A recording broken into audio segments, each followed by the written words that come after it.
영혼을 성장시키는 책 소개방 영성 책방입니다. 오늘은 크레이그 그로셸의 미리 결정하라 두 번째 편입니다. 제3장 나는 하나님께 충성할 것이다. 나는 하나님께 충성할 것이다.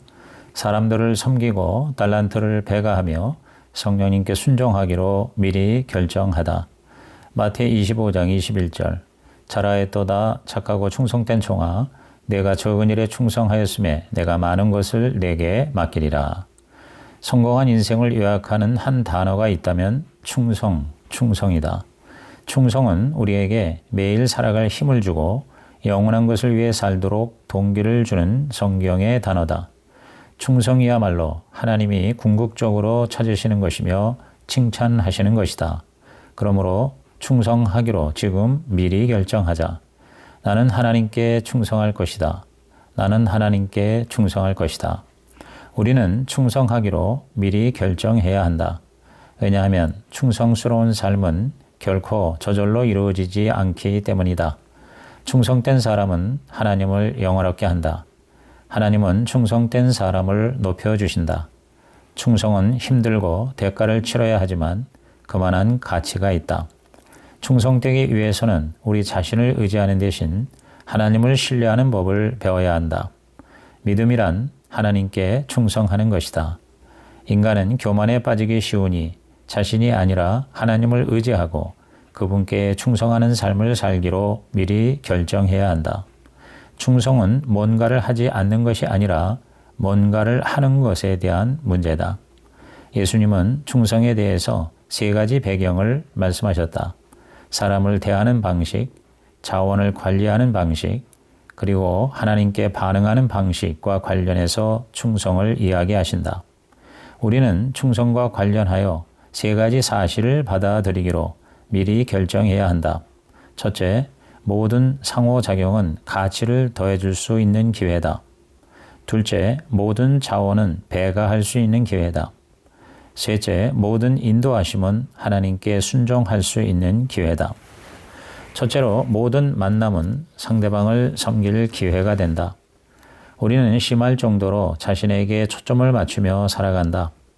단체 사진을 찍을 때 가장 먼저 찾는 얼굴이 바로 자기 자신이다. 우리는 모든 상호작용에서 자기중심적인 접근법을 사용한다. 그것은 자연스러운 사고방식이다. 그러나 성령이 우리 안에 거하시면 우리는 이타적인 초자연적 방식으로 살 수 있다. 우리는 예수님을 따라 세상의 방식을 초월해서 살 수 있다. 예수님이 사신 것을 따라 나 자신이 아닌 다른 사람들의 필요를 채우고 격려하는 삶을 살 수 있는 것이다. 예수님은 모든 만남이 사람들을 격려하고 필요를 채우고 문제를 해결하고 병을 치유하셨다. 예수님은 모든 사람들의 만남을 하나님의 은혜를 나눌 기회로 보셨다. 예수님은 나병 환자를 고치셨고 오병이어로 모두를 배불리 먹이셨고 간음한 여인을 용서하셨고 배반한 베드로를 용서하셨다. 예수님은 사람들의 가치를 높여주고 그들을 격려하고 그들에게 필요한 것을 채워주고 모든 사람에게 은혜를 베푸셨다. 우리도 예수님의 제자로서 예수님과 같은 삶을 살기로 결단해야 한다.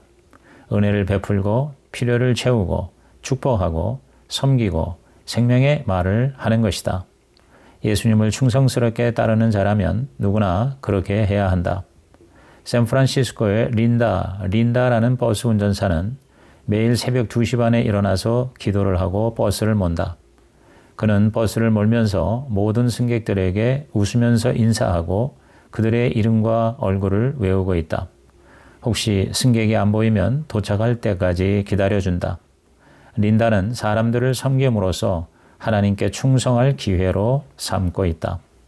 우리는 하나님의 도우심으로 사람들과의 모든 상호작용을 그들을 사랑하고 그들의 가치를 높여줄 기회로 보고 그 결과로 하나님께 충성스러운 삶을 살 수 있는 것이다. 하나님은 우리를 통해 하나님을 만나게 하고 하나님의 사랑을 경험하게 하시는 것이다. 둘째로 우리는 하나님이 주신 자원을 배가함으로써 충성할 수 있다. 하나님 나라에서는 자기가 받은 것을 배가하는 것이 충성이다. 마태이 25장의 달란트 비유가 그것을 말해준다. 충성이라는 헬라어 피스토스는 사업 거래나 명령 수행, 공적 임무 수행에서 충성하는 사람을 말한다. 주인이 종에게 자원을 맡긴다. 종들이 받은 자원을 배가한다. 주인이 그들을 충성된 종이라고 칭찬한다. 주인이 더 많은 자원을 주어 그들의 충성에 상을 내린다. 충성된 종들은 주인의 행복에 동참한다. 충성이란 우리의 주인이신 하나님이 주신 자원을 배가하는 것이다. 셋째로 우리는 순종함으로 하나님께 충성할 수 있다. 하나님과의 관계에서 순종은 나의 일이고 결과는 하나님의 몫이다. 하나님은 관계적인 하나님이시다. 그래서 우리에게 말씀하신다. 그 말씀에 따라 행동하는 것이 믿음이요 충성이다. 우리가 예수님을 따르기로 결심하면 주님은 우리를 인도하신다. 그 인도하심에 순종하는 것이 충성이다. 나는 휴가 중에 어느 바닷가에서 갑자기 하나님의 음성을 듣고 어떤 지인에게 전화를 했는데 그때 그 친구는 자살하기 직전이었다. 주님의 음성에 순종했을 때 죽을 사람을 살릴 수 있었던 것이다. 우리가 하나님의 인도하심에 충성스럽게 따르면 하나님이 어떤 놀라운 일을 행하실지 모른다. 순종은 우리의 책임이고 결과는 하나님의 책임이다. 하나님을 믿는 것은 위험하고도 놀라운 모험이다. 우리가 순종하지 못하는 이유는 그 일이 위험하기 때문이다. 남의 필요를 채우는 것은 나 자신을 챙기지 못할 위험을 무릅쓰는 것이다. 달란트 비유에서 칭찬받은 두 종은 위험을 무릅썼지만 구중들은 한 종은 위험을 피하기만 했다. 믿음과 순종과 충성의 삶을 살려면 위험을 감수해야 한다. 믿음은 모험 자체다. 누군가를 믿는 것은 곧 모험이다. 예수님은 우리를 안전하게 지키려고 죽지 않으셨다. 주님은 우리를 위험하게 하려고 죽으셨다. 악하고 게으른 종은 안전을 추구했지만 충성된 두 종은 위험을 무릅썼다. 안전하기를 추구하면서 하나님을 기쁘시게 하는 것은 불가능하다. 하나님은 왜 우리가 위험을 무릅쓰기 원하실까? 우리가 그분을 철저히 의지하기를 원하시기 때문이다. 우리는 하나님을 의지하면서 그분과 깊이 연합하기를 원하시기 때문이다. 안전하기만 한 상황에서는 하나님이 별로 필요하지 않다. 우리는 위험이 없는 삶을 추구하지만 하나님은 우리가 담대히 모험하며 살기를 원하신다. 그럼에도 우리가 안전을 선호하는 것은 두렵기 때문이다. 충성된 삶을 살려면 두려움을 극복해야 한다. 위험을 무릅쓸지는 잠재적 보상이 무엇인가에 따라서 결정된다. 불타는 집에 금붕어를 구하기 위해 뛰어들지는 않지만 아들이 그 집안에 있다면 무조건 뛰어든다. 보상이 위험을 무릅쓸 만한 가치가 있기 때문이다.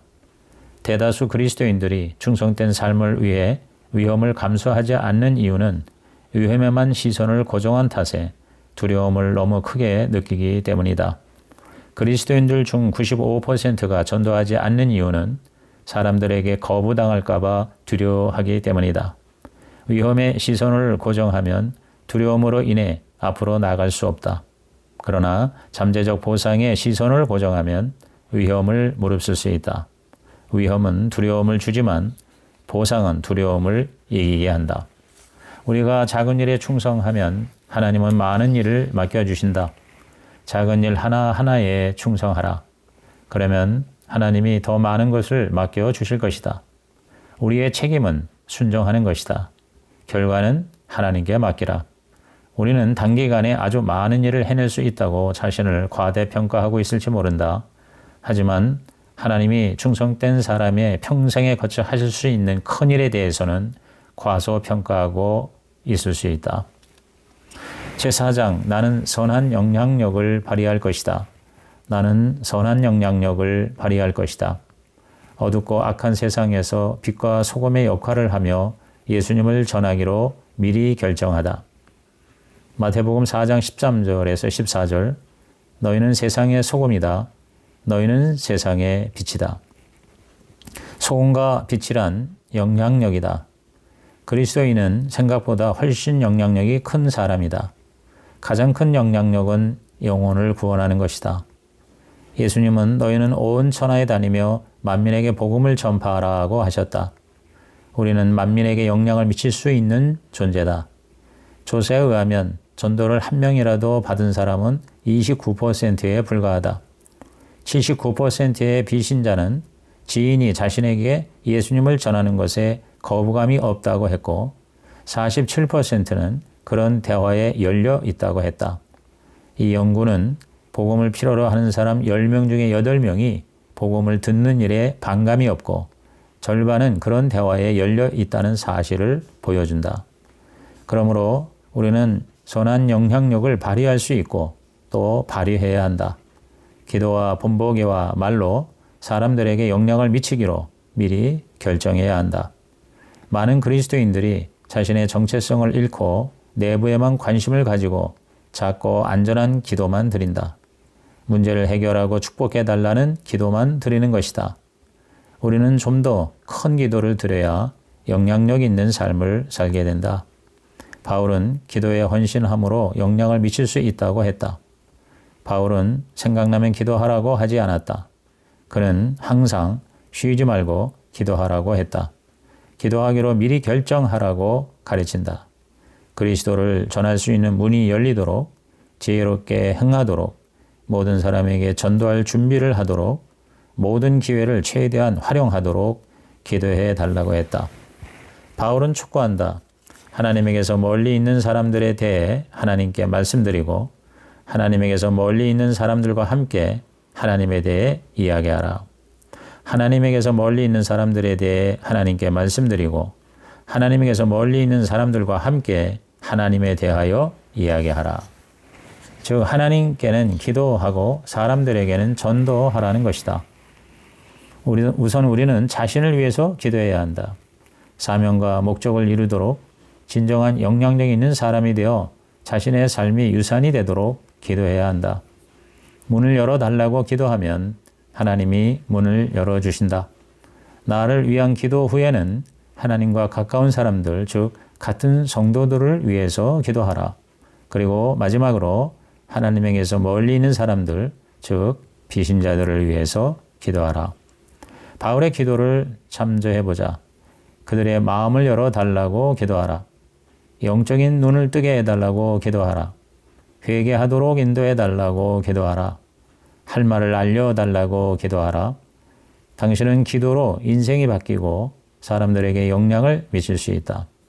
하나님에게서 멀리 있는 사람들 중에 당신이 매일 기도해 주어야 할 사람은 누구인가?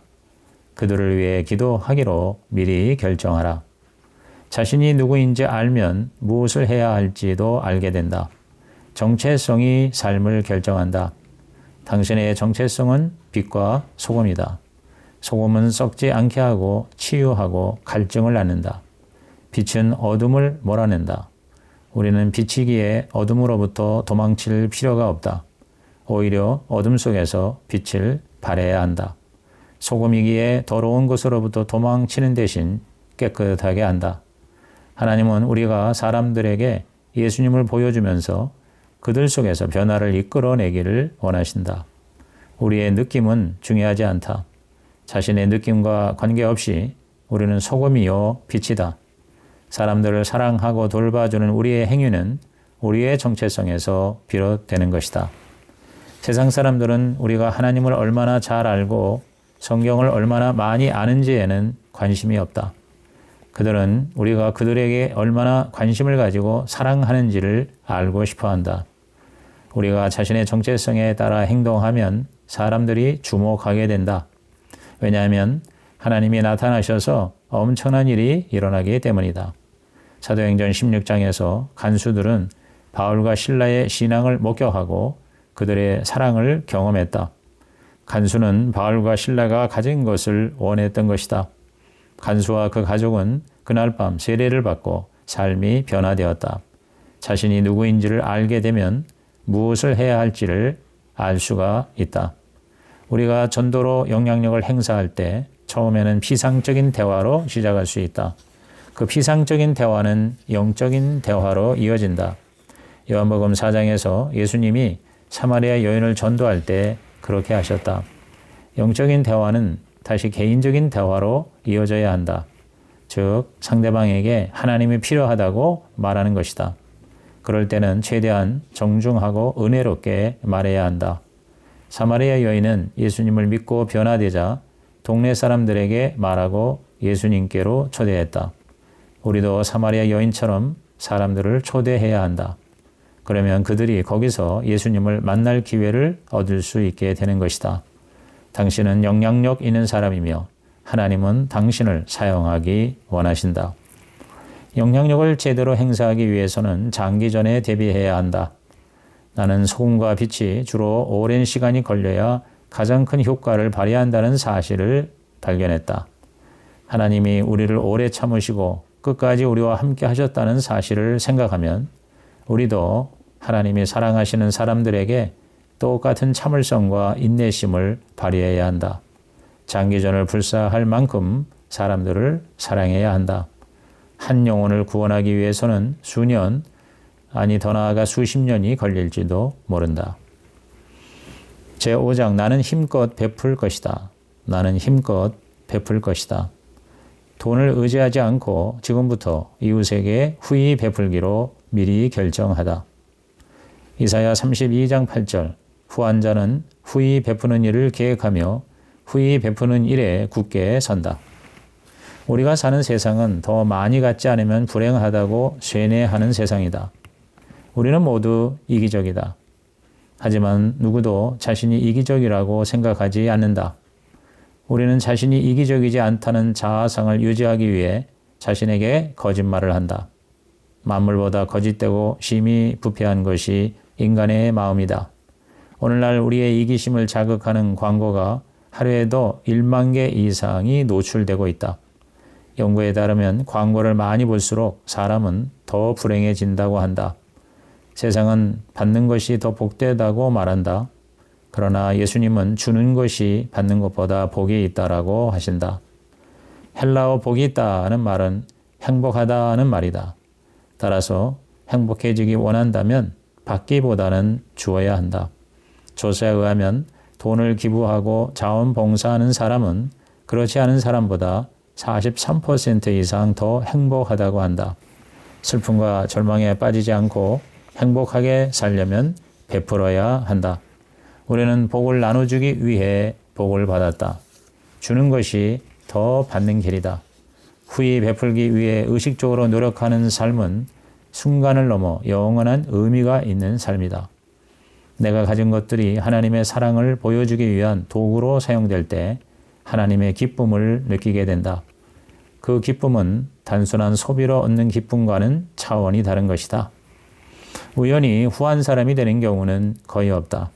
어쩌다 보니 11조를 내는 사람은 없다. 후한 사람이 되기로 11조를 드리기로 미리 결정해야 그렇게 할 수 있게 된다. 후함은 돈의 많고 적음의 문제가 아니다. 후함은 마음의 문제다.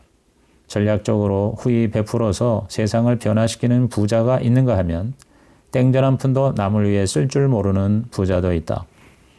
더 많은 돈을 갖게 되면 오히려 더 많이 베풀지 않을 가능성이 높다. 더 많이 벌면 소비만 더 많이 하게 된다. 지금 후하게 베푸는 삶을 살지 않는 한 나중에 후해지는 경우는 결코 없다. 돈이 많아질 때 후히 베풀며 살려면 돈이 적을 때 후하게 베푸는 법을 배워야 한다. 그것이 바로 결정의 힘이다. 베품에도 전략이 필요하다. 우선 후한 사람은 힘껏 베풀기 위한 계획을 세운다. 단순한 기부와 후함은 다르다. 후한 사람들은 도움을 필요로 하는 사람이 나타나야만 베풀지 않는다. 마음이 동하거나 죄책감 때문에 베풀지 않는다. 이사야 32장 8절에 후한 자는 후히 베푸는 일을 계획하며 후히 베푸는 일에 굳게 선다라고 했다. 후함은 즉흥적인 감정이 아니다. 의식적인 노력과 전략 그리고 하나님을 영화롭게 하고 하나님이 축복하는 삶을 살려는 갈망을 통해 나타난다. 후하게 베푸는 사람은 계획을 세운다. 돈 문제는 결국 영적인 문제다. 하나님을 믿지 않고 돈을 믿게 되는 것이다.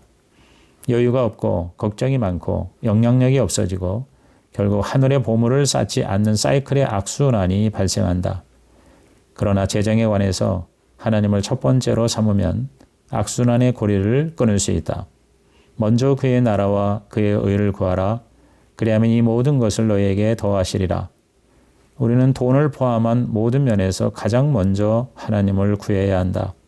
후한 삶을 살기로 미리 결정함으로써 하나님을 예배하고 높여 드려야 한다. 그 후에 우리에게 정말 필요한 것을 하나님이 공급해 주실 줄로 믿어야 한다. 후한 삶을 위한 계획으로 하나님이 주신 가장 강력한 것이 11조다. 말라기 3장 10절은 11조를 명령한다.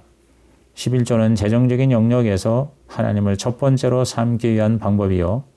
예배와 순종의 행위로서 하나님의 주신 것의 10%를 그분께 돌려드리는 것이다. 하나님은 성경 전체에서 딱 한 번 하나님을 시험해봐도 좋다는 말씀을 11조와 관련하여 주셨다. 예수님도 11조를 인정하셨고 11조를 드리는 자들에게 복을 주시겠다는 또 다른 약속으로 하나님의 복을 뒷받침하셨다. 그리고 후하게 베푸는 자에게는 후하게 누르고 흔들어 넘치도록 안겨주시겠다고 하셨다. 잠언서 3장에서도 하나님은 첫 열매를 드리는 자들에게 후한 복을 주시겠다고 또다시 약속하신다. 하나님께 후하게 드리면 후한 복을 받는다는 것은 번영의 복음이 아니라 후함의 복음이다. 번영의 복음이 아닌 후함의 복음. 번영 복음을 믿는 사람들은 받기 위해서 주지만 후함의 복음을 믿는 사람들은 주기 위해서 준다. 하나님은 하나님께만 아니라 다른 사람들에게 주는 자들에게도 복을 내리신다. 그 복은 물질적인 것을 훨씬 크고 광범위하게 넘는 것이다. 세상의 정의와 다른 차원인 것이다. 하나님을 첫 번째 우선순위로 삼고 후함에 관한 하나님의 계획에 따라 살기로 미리 결정하면 걱정의 순환이 믿음의 순환으로 바뀌게 된다. 걱정의 순환이 믿음의 순환으로 돈을 벌고 쓰고 여유 없고 걱정하는 걱정의 순환에서 돈을 벌고 주고 하나님의 복을 받고 믿음으로 나가는 믿음의 순환으로 전환되는 것이다. 그러므로 우리는 하나님께 처음이자 가장 좋은 열매를 드린다. 우리는 하나님이 나머지 것에 복을 주실 것을 믿는다. 하나님은 약속을 지키시고 우리는 믿음이 더 강해진다. 믿음이 걱정을 대신하면 후한 삶이라는 복을 경험하게 된다. 힘껏 베풀면 믿음이 두려움을 대신한다. 힘껏 베풀면 복이 걱정을 대신한다. 그러한 믿음의 순환은 우리의 삶을 변화시켜 세상을 변화시킬 수 있도록 만든다. 하나님께 믿음으로 11조를 드린 사람들은 더 많은 복을 받고 더 큰 기쁨으로 넘치고 더 큰 만족감을 누리게 된다. 그들은 이 세상에서 선한 영향을 미치는 삶을 살게 되는 것이다. 이런 일은 우연히 일어나지 않는다. 미리 결정을 하고 계획을 세우는 자에게 일어난다. 힘껏 베풀기를 미리 결정하고 그 결과를 직접 확인해 보라. 나는 잠언서 21장 26절을 사랑한다. 어떤 자는 종일토록 탐하기만 하나 의인은 아끼지 아니하고 베푸느니라. 우리는 올림 인생이 되어야 한다. 예수님은 오리를 가자고 하거든 십리를 동양하고 속옷을 달라고 하면 겉옷까지 주라고 하셨다. 상대방의 기대하는 것만 주지 말고 그 이상으로 주라는 것이다. 성경 곳곳에서 이런 올림을 발견한다. 선한 사마리아인 회개한 삭개오가 대표적인 경우다. 후한 사람들은 올림을 하기로 미리 결정한다. 그들의 정체성이기 때문이다. 그들은 후한 모습을 꾸준히 유지한다. 사람들에게 복을 준다는 가치를 전략적으로 실천한다. 그들은 이렇게 말한다. 우리는 생활 수준을 높이는 게 아니라 나눔 수준을 높일 것이다. 생활 수준이 아니라 나눔 수준. 나는 가나안 나라에 선교여행을 갔을 때 거의 모든 것을 가진 나를 위해 거의 아무것도 가진 것이 없는 그곳 사람들의 큰 헌신을 경험했다. 그날 밤 나는 잠을 이룰 수 없었다. 내가 후하게 주는 원리를 실천하기 전에는 하나님을 믿는 것이 아니라 돈을 믿고 있었다. 나는 돈의 문제가 영적 문제라는 것을 깨닫지 못했었다. 나는 하나님이 하신 말씀보다 내 눈에 보이는 것을 믿고 있었다. 그 후 하나님을 믿고 후히 베풀다 보니 예수님 말씀이 내가 생각했던 것보다도 훨씬 더 참되다는 것을 깨닫게 되었다. 그 이후 나는 올림을 시작했다. 헌금을 11조보다 더 많이 드리기 시작했다. 나보다 더 올림을 잘하는 아내를 만난 이후에는 더 후한 삶을 살게 되었다. 후히 베푸는 삶을 향한 갈망이 점점 커지면서 우리는 하나를 얻으면 하나를 준다. 하나를 얻으면 하나를 준다라는 원칙을 실천하기 시작했다. 작은 물건부터 시작해서 자동차에 이르기까지 이러한 올림 연습을 하게 되었다. 그런 삶을 통해 나는 하나님의 신실하심을 직접 경험할 수 있었다. 우리가 하나님께 아무리 많이 드려도 하나님이 우리에게 주시는 것을 넘어설 수 없다. 우리가 하나님께 아무리 많이 드려도 하나님은 우리에게 주시는 것을 넘어설 수 없다라는 진리를 깨달을 수가 있었다. 지금까지도 우리 부부는 평균 이하로 소비한다. 그것은 두려움에 시달리기 때문이 아니라 최대한 많이 베풀고 싶기 때문이다. 우리는 누구보다 많이 베풀 수 있도록 누구와도 다르게 살 것이다. 언젠가 후하게 베푸는 사람이 되고 싶다면 마냥 연기하지 말고 오늘부터 후하게 베풀기 시작하라. 돈을 많이 번 후에 후히 베풀고 싶다면 돈이 적을 때 후히 베푸는 법을 배우라. 힘껏 베풀기로 미리 결정하라. 힘껏 베푸는 일은 단순히 우리가 하는 행동에 불과한 것이 아니라 우리의 정체성 자체이다. 우리는 우리를 위해 아들을 주신 후하신 하나님의 형상대로 지음받았다. 후하신 우리 하나님은 받는 것보다 주는 것이 더 복되다고 말씀하신다. 줄 때 더 행복해지고 더 하나님이 잘 보이고 더 큰 영향을 미치고 더 좋은 유산을 남길 수 있다. 그것은 저절로 되지 않는다. 미리 결정해야 한다. 미리 결정해야 한다. 이상 크레이그 그로셸의 미리 결정하라 제2편을 마칩니다.